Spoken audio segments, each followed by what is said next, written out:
Көкше батыр Шыңғырлау Торат деген тауда отырады. Осыған жақын жерде Қалмақ Сұлтанғали деген ханның елі бар еді. Сол хан Ноғайлының батыры Көкше ноғайларын жинап соғсам десе келсін, Сүйретпенің тауында боламыз. Егер қорқып қашса, біздің қалмақтар барып елін шауып алады деп Көкшеге хабар жібереді. Көкше бұл хабарды Ноғайға жібереді. Ноғайлар оның бұл хабарына келмей қалады. Көкше батыр өзіне жақын жерде отыратын сыпыра жырауды шақырып, ал жырау, маған ақыл қос, менімен Сұлтанғали соғыспақ ойы бар, шақырып отыр, мен Ноғайға хабар салсам, біреу келмей отыр, осыған не ақыл қосасың дейді. Сонда сыпыраның Көкшеге айтқаны: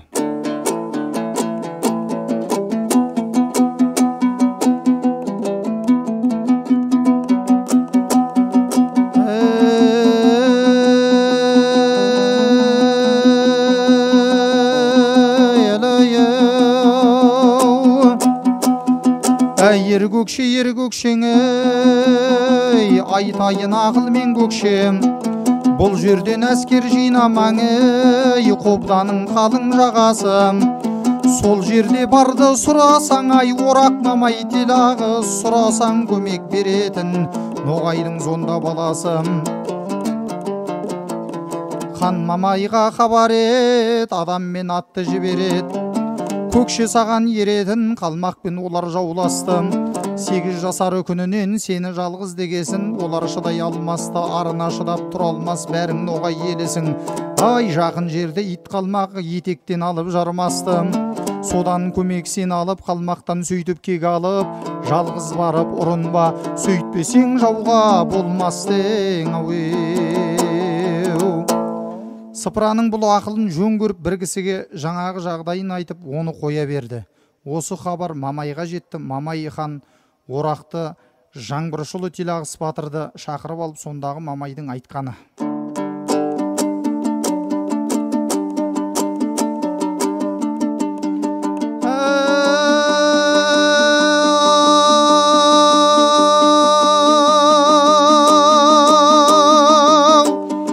Орақ пенен Телағыс келдің батыр жиналып, ағаларың ер көкше айтыпты сәлем қиналып. Отырған жағын қалмақты батыр жалғыз болған соң, елді шауып алуға кеңесіпті дейді жиналып. Осыдан бармай қалсақ біз, қалмақтар көзін салмай ма, мал менен дүние халықты. Көкше жалғыз болған соң, ерікті қолдан алмай маң, ой сағы сынып батырдың көп ішінде қалмай ма, қатын бала жесірдің көзінің жасы болмай ма. Асыл туған ерлерім, осы жауға барыңдар, жауға ойран салыңдар, дұшпанның сағын сындырып, жері менен мал мүлкін бөлісіп Ноғай алыңдар. Ой егер әскер аз болса, Ноғайда адам тағы бар, жолың болсын ерлерім, ерегіскен дұшпанның үстінен отты жағыңдар.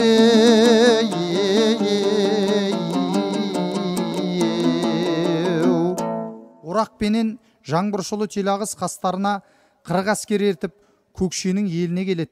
Ер Көкшенің үйіне қонақ болып түстеніп, одан соң Ер Көкше оларды бастап алып жөнелді.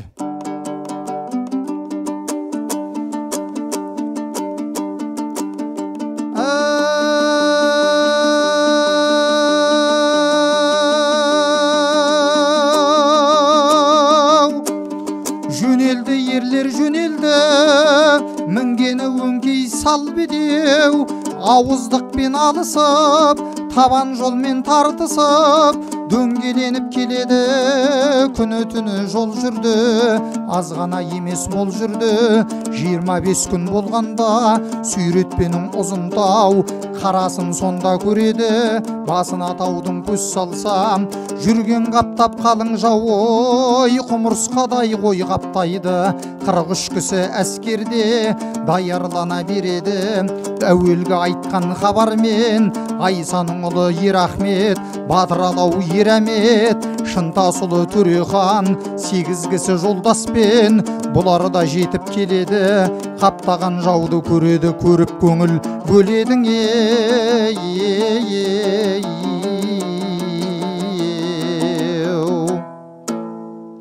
Сонда тұрып Айсаның ұлы Ахмет көкшеге сөйлей бастайды.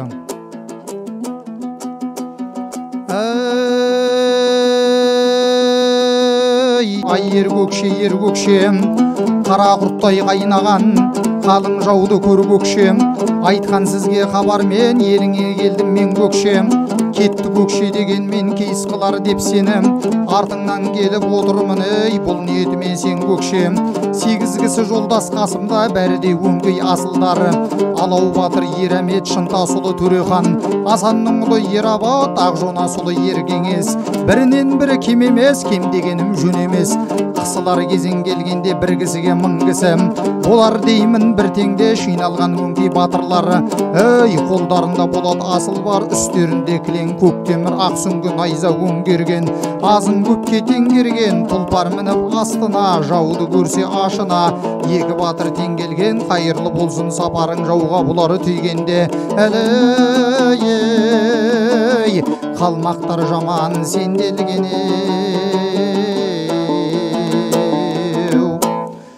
Бір кісі тоқтап иіріліп тұрған бұларды көре сала Сүйретпенің тауынан төмен түсіп бұларға қарай жүрді.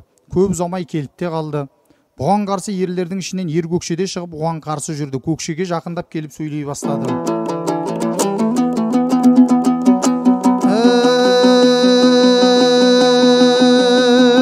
Біз қалмақтың ел едік, елдегі байтақ ер едік. Бұйырып патшам жіберді, хабар алып қайтуды келеді деп ноғай жүредік. Ұрысуға келдің бе, 30 күн жатып біз. Келмеген соң ноғайдың еліне қарай жүруге дайындалып тұр едік. Және сізді көрген соң хабар ал деп жібердім. Ұрысама болмаса ұрыспай-ақ берілсін. Қалмақ енді оңдырмас, оңтайланып келген соң өзінің және келіп тұр 8 бірдей баласы. Ноғайлыдан бұрында жермен алып елдерін білген сондай шамасын. Сонда көкше сөйлейді, сөйлегенде бүйдейді. Біздің текті сұрасаң, біз ноғай деген ел едік, елдегі байтақ ер едік. Мекенімді сұрасаң, Шыңғырлау Торат бас еді, осы судың қас еді. Әуелінде қалмақты қобданың бойын жайлаған, едіге сынды батырдың қалмақтайын кәпірді қуған жері осы еді. Алла жолды оңғарса, мекеніңді алармыз, еліңе бүлік салармыз. Менсіген еріңді қаратып оңға шалармыз. Атадан әруақ қолдаса, атаның бұрын жүрген жол тарылтармыз жеріңді. Көгертіп көрсетеріміз көрімді. Сұлтанғали Қайдардың орақ мамай телағыз, талай елін шапқанбыз. Қандарын сулай ағызып, оңайлап олжа тапқанбыз. Қырсық шалған ит қалмақты айдап ажал келген ғой. Әзірейіл соңынан бәрінің де ерген ғой. 52 кісі жолдасын, бәрінде Құдай оңдасын. Көптігінен қорыққан 52 кісі, бәрі ер, әрқайсысы 1000 кісі. 52 кісі әскермен қалмақтың білдің оңбасын. Ер болса келсін жекеге, суырайын қолқасын. Қалмақтың хабаршысы осыны естіп тұрған жеріне қайтып кетті. Барып патшаға айтып еді. Патша үлкенімен жол менікі деп атқа міне бергенде үлкен баласы Қайнас: әке мен барайын, сіз бармаңыз деді. Ер көкше әуелгі тұрған жерінде тұра берді. Сонда ер көкше атының айыл тұрманын бекіте берді де өзінен өзі сөйлей бастады.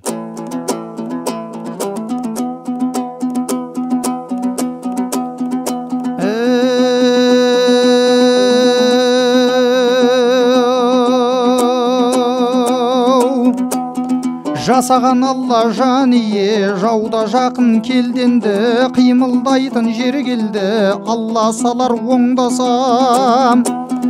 Әулиелер қолдаса, ақсүңгіні алайын, көкірегі өскен ер екен, алтын сапты алмаспен. Көкірегін жарайын, көңілін бүйтіп табайын, көкшенің мінген тарланат, аспанға қарғып ойнады. Көкшенің киген шарайына, бастыра киген дулыға, күмістей болып жайнады. Келе жатқан жауды көрген соң, ер қаруы 5 қару, бәрін тегіс сайлады. Келе жатқан кәпірде қайтпай тұғын ер екен, өзі үлкен немекен. Көкірегі өсіп шалғайып, ер дегенге еріп жүр екен. Келе қалмақ сөйледі, деді, сөйлегенде бүй деді. Келдің бе жақын ноғайым, алуыма оңайым, ерегісің менімен, жоныңнан таспа жонайын, шақшитайын көзіңді, өлтірейін өзіңді. Астыңа мінген тарланат, үстіңдегі қару киемін, ақысыз пұлсыз алайын. Астыңа ерген әскерге қозғамай-ақ басқаны, жалғыз өзім ойын салайын. Қайтпай тұғын көкше сен болсаң, жолым үлкен ағамын, кезегімді беренді, ойынымды сосын көрейін.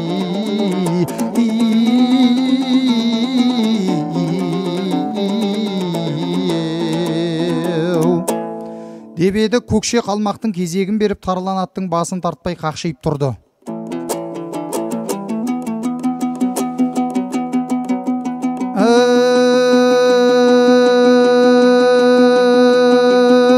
Атайын деп қалма оқталдым, қорам саққа қол салдым, бір салғанда мол салдым, сауыт бұзарай оғалдым.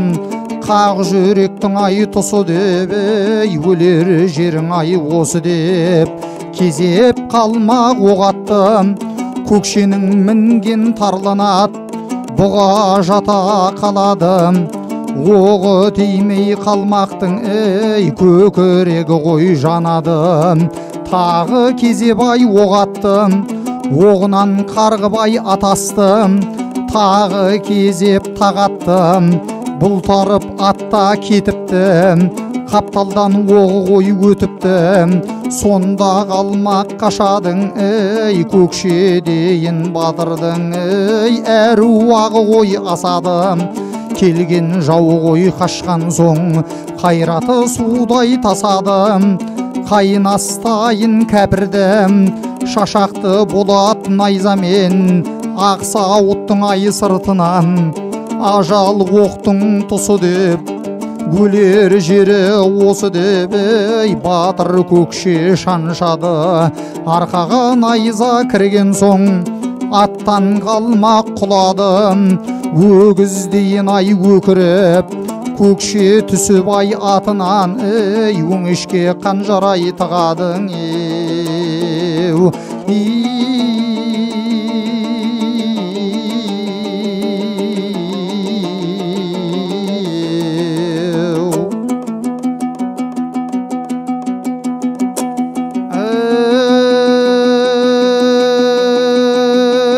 Жығылғаның бұның ай көргенде, тағы шапты біреуім, тағы тұрды ғой ер көкше, бұзылмастан ай іреңім. Дулығасы ғой шалқайып, айылын бір жимастан, тұрды батыр ай талтайып, ақ сүңгі найза қолында, тарлан аты ойнаған, бір шабысқа ғой тоймаған. Келді тағы біреуім, інісі екен ай қайнастың, келіп тағы ғой сөйледі. Сөйлегенде ғой бүйдеді, менің атым ай жайнастым, ағам еді ғой қайнастым, абайсызда ғой алдырдым, аяғынан ай шалдырдым. Жеңдім деп ноғай тұрмысың, тайдырайын бастан бағыңдың, сындырармын ай сағыңдым. Өлім іздеп ай жүрсің сен, өлім саған ай табылдым, деп бір қалмақ ұмтылдым. Қылыштары ғой жарқылдап, әрі бері ғой шабыстым, үлекпен нардай қағыстың, қылыштары ғой сартылдап. Қылышы қалды ғой майысып, найзаласып ай шаныстым. Шанышқанға шыдамай, аттан төсе қалыстым, жаяуласып асып алыстым. Бірін бірі ала алмай, алуға айла таба алмай, жағаласты ғой салыстым. Бірін бірі бағыстым, күні түні 8 күн, терін жұтып ай қаныштым. Бір мезгілдер ай болғандан, күн бір түске толғандан, қалмақтың ері жайнастың, тізесі сонда бүгілдім. Аяғы жерге іліндім, жайын астайын ай кәпірдің желкесіне тұра мінедім.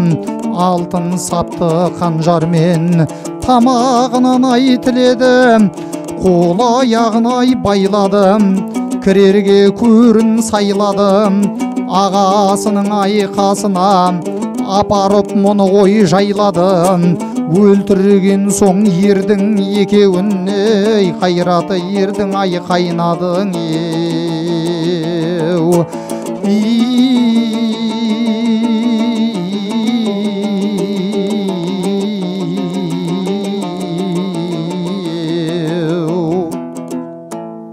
Бұл жерде батырдың қылышсыз қалғанын қалмақтар көріп, бірақ бата алмай тұрады.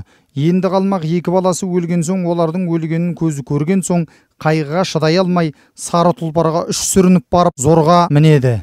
Олар ол жақтан шыққанда, бұл жақтан Орақ батыр шығып көкшеге келіп, ер көкше, шаршадың ғой, ендігі кезеңді маған бер деді.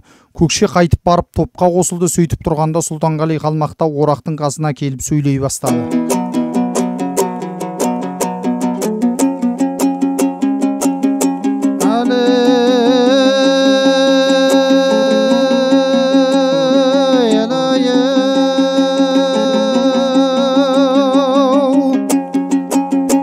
Қалмақ келе сөйледің, сөйлегенде бүйдедім. Ит ноғай, алдыма даяр сен оңайым. Бұдан бұрын ноғай еліңнен, алдық жесір біз талай. Екі бала өлген соң бір ноғайдың қолынан шықтым өзім шыдамай. Екі бірдей баланың 24 санына 24 ноғай шалармын, қырайын деп келдім. Ұзамай болсаң батыр ноғайым, кезегімді бересің. Қайратты сосын көресің, қан тартып келіп тұрсың ғой, көп ұзамай өлерсің. Сонда Орақ сөйледі, сөйлегенде бүйдедім. Біздің текті сұрасаң, біз ноғайдың еледік, елдегі байтақ ередік. Ерегі үскен дұшпан тап болса, жерімізде бетін жебедік. Пәнсіген батыр ерлерің қалды өліп әнекейім. Сен де бірге жатуға іздеп соны келгенің. Жасың үлкен ағасың, кезегіңді аласың. Жолыңды Алла оңдаса, әулиелер қолдаса, ноғайдан қаза табарсың. Қалмақ сонда долданды, иіннен садақ қол қалды. Қорамсаққа қол салды, қозы жаурын оғалды. Орақтайын батырды, атайын деп қозғалды. Орақтайын батырды, қақ жүректің басы деп, алтын ердің қасы деп, өлер жерің осы деп толға батып қалады. Ораққа оғы барады. Оғы тура барса да өте алмай оғы таяды. Тағы атып қарады, тағы өте алмай қалады. Тағы бірін тағатты, өте алмай оғы жер соқты. Сонымен қалмақ үш атты, үш оқты бірден босатты. Орақта сонда қозғалды, атайын деп оңдалды. Садағын ода қол қалды, қорамсаққа қол салды, қозы жаурын оғалды. Қалмақ ердің қасы деп, өлер жерім осы деп, толғап тартып қалады. Қалмаққа оғы өтеді, ар жағында бір төбе, тостағандай төңкеріп, ол төбені кетеді. Қалмақ сонда құлады, баладай болып жыладым. Өлгенін ханның көрген соң, айнала тауды қаптаған қалың қалмақ етекке соғысуға шұбадым. Орақтайын еріңіз қалмақтың атын қаруын көкшеге тарту қыладым. Алып көкше қылышты беліне мықтап буады. Сонда көкше сөйледі, сөйлегенде бүйдеді. Ерлерім, бәріңде тұлпар ерледің. Қаптаған қалың қалмаққа күш көрсетер жер келді. 8000 қалмақ бар екен, қалмақ ноғай арасы сынасар қайрат кез келді. Аянып енді қалмаңдар, қалмақтың өлді басшысы, жеңеріміз деп ойлаймын. Қалмақтардың қосшысы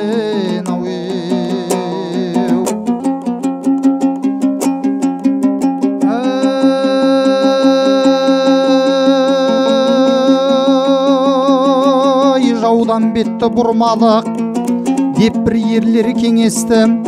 Көкшенің айтқан бұл сөзін бірігіп ерлері жөндесті. Қалмақтар жүрді шұбалып, айбарларын шығарып. Қалмақта жақын келгенше Алла деп ерлер ұмтылды. Көкшедейін батырың қылышын алып қолына, оңды солды сермеді, келген жақын қалмақты бұтағұрлы көрмеді. Орақпенен телағыз Айсаның ұлы Ахмет, Алау батыр Ерамет, ерлерде барды керемет. Қалмақтар жаман қырылды, қан сасыған қырғын ішінен, жөнін тауып жүр алмай біріне бірі сүрінді. Қырғынды бұндай көрген соң ханның күйеу баласы шығып жалғыз қашады. Ерлердің пысы басады, шында солы Төрехан Ақтанаудай тұлпармен әудем жерге апармай, Ақсұң күні қолға алып ашу керінеп долданып желкеліктен шаншады. Қорылдап қалмақ құлады, 52 батырын қалмақтың елін қаңғылды. Бытыратып ерлерін өлігін үйіп жалғылды. 32 күн соғысты, 8 мыңдай әскерден 2 мыңдай қалыпты, ол да қашып шәріне. Ерлері қуып барыптың.